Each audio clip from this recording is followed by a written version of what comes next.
We're here at the London Cocktail Club to show you how the perfect Bacardi drinks can be made in moments. Everyone loves the Bacardi Mojito, right? It's refreshing, it's tasty, and you can make it in a few moments. I'm going to start off with our citrus, in this case lime, and then we're going to add 2 heaped teaspoons of caster sugar. The origins of the Mojito date back to a pirate drink from the 1900s.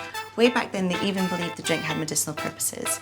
The earliest recorded recipe uses Bacardi Superior rum. This is the clever part. Mint's aromatic, and by giving it a good slap you're actually bringing all the aromas to life. We're using crushed ice for this drink because it will dilute it will chill it down, but it also gives it some nice structure.